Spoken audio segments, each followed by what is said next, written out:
Uh, we would first like to really apologize for the inconvenience. There are something which happened way beyond our, technical difficulties we experienced, and I think we've resolved it.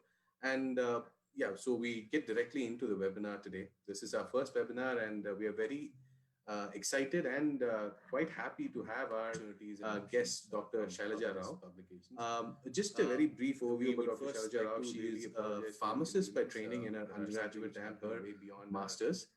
She did a master's at the University of Nottingham, Trent, after which she moved on to a career trying to dissect atherosclerosis, just heart disease in general, and especially issues with the vascular system, atherosclerosis, in her PhD at the University of Graz in Austria.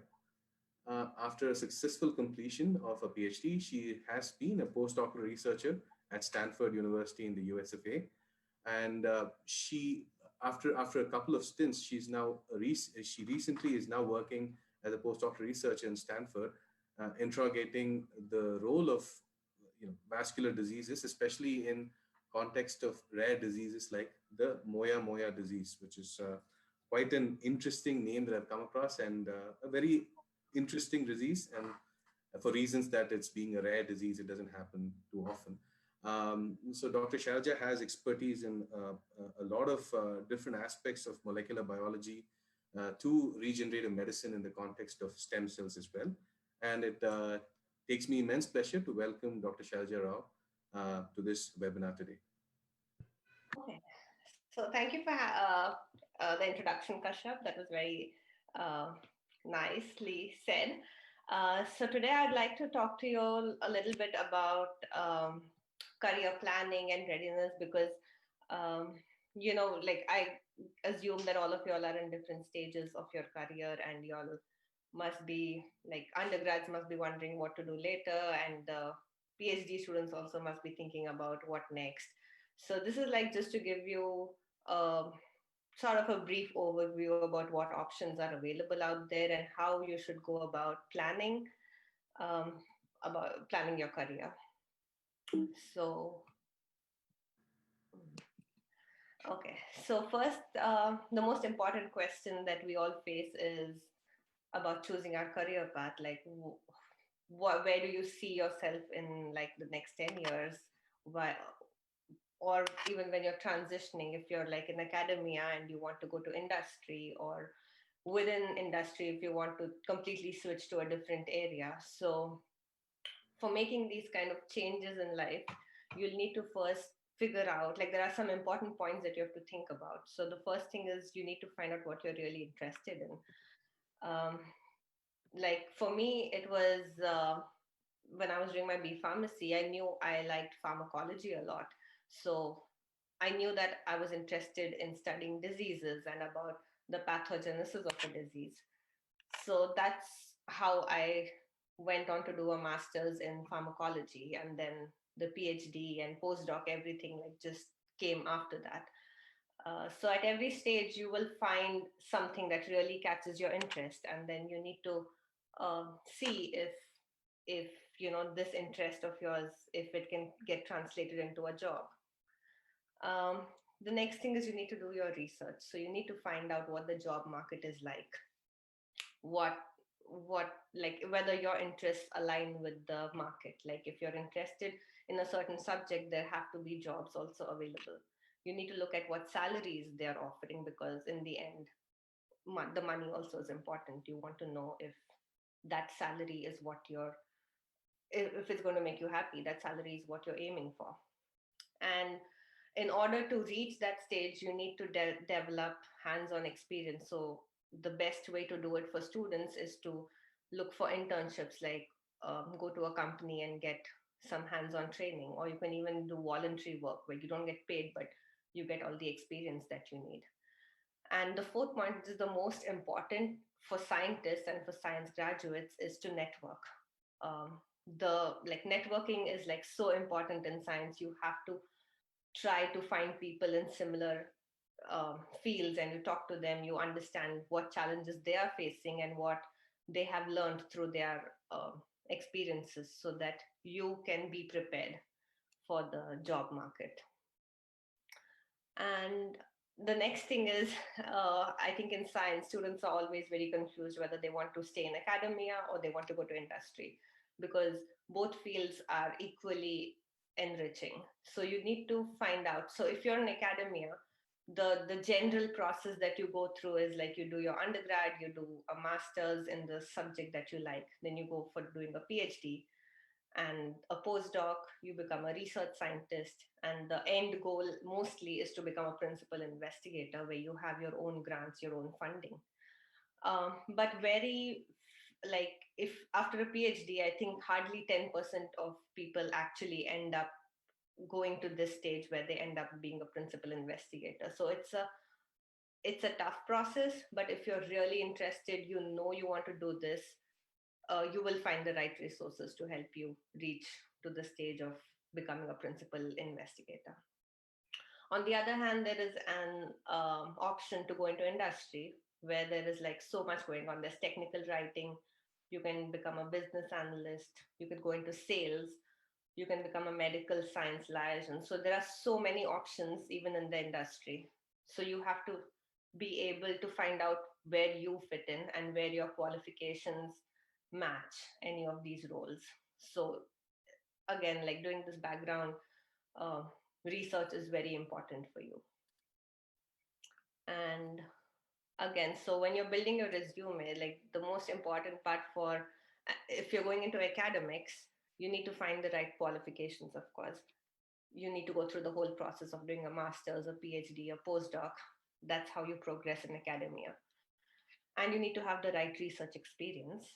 And one of the most important part when you want to go into research is, so if you want to go for a PhD, if you're master's students or undergrad students who want to go to masters, the most important part is writing the statement of purpose and your personal statement, when you want to get into a university that you're interested in. So this is a very important aspect when you're applying for PhD courses. And if you're looking for industry, the important aspects that you look for are your qualifications. Again, you need to have the right qualifications. And it's also very important that you do internships and you do some voluntary work so that you can, show that you have some experience in the area that you're interested in. And when you're applying for industry positions, the most important aspect of your application is usually your cover letter and your CV. So it's very important that you design these two. You're introducing yourself over here, so this needs to be like really well written. And so I just wanted to talk about the CV. So usually your CV has fixed number of, everyone goes through the same steps, like you write your education, your experiences. But there is one important area at the CV, which is called like summary or the key attributes, which goes right below your personal information. So when you write your personal information, right below that, you write the key points. And what you write here is very important because usually the employers are very busy and they don't have the time to actually read your entire CV, and they don't spend that much time on a CV. So they want to see if your skills match their requirements. So I think the most important part is there where you, like, in bullet points, mention all your skills, and it has to be designed for every company differently so that your skills and their requirements match, and then you have a chance of even being like called for an interview. So I think this part of the CV is very important. The rest of it is usually just people just skim over your CV, but your key skills and the summary portion is has to be very well written. And also I feel that people should not they should also avoid writing all these generic statements that usually they write: excellent communication, team player. These are just like words that have been overused. I feel everyone writes those words. So try as much as possible that you don't add all those words into it. Just write about your technical skills, and that should be enough. And when it comes to writing your statement of purpose, like if you're if you're writing, trying to apply for graduate school, or you're trying to apply for a PhD, usually for universities, your statement of purpose is like the most important piece of paper that they're going to see about you. And it's very similar to a cover letter that you write in an industry. So it can almost be designed in the same way. And when you're writing an SOP, you want to like focus on it being concise. It should not be more than like 500 to 600 words. You want it to be like brief, but also have all the information in it. So you need to divide your SOP into like 4 different parts. In the first part, you should introduce yourself, your interests, and your motivations, and you just like tell them why you're interested to to be a part of that university or that group. And then the second part, you then summarize about your previous undergraduate or graduate career, what you've studied and what projects you've worked on. In the third part, you would want to discuss about the relevance of your current activities, whatever you're doing, and how it is relevant for what you're applying for. And then in the last part, you would want to elaborate on your interests. And this is where you want to convince the faculty actually that you are like the best candidate for that research position. So you want to like highlight more about your skills and how you fit into that lab or that university. So I think for a SOP and a cover letter, you should follow like these 4-point step, and it will make writing very easy and convincing the faculty about what's selecting you. Another very important part of your application for graduate studies usually is your personal statement. And what your personal statement talks about is that it gives concrete evidence about why you would be so useful. I mean, why your research is so useful and why they should take you as a part of their institute. And you also want to, and in this point, in the personal statement, you can also write about how you have overcome obstacles in your life. You can write actually something personal from your experience, and you can show them that you have the ability to excel even in spite of obstacles. So this is more like you're giving a very personal you're giving some personal information about yourself to them, and that would like connect them with you as a person. So this is also your statement of purpose, and your personal statement are like the most important factors that would decide whether a professor would want you in their group or not.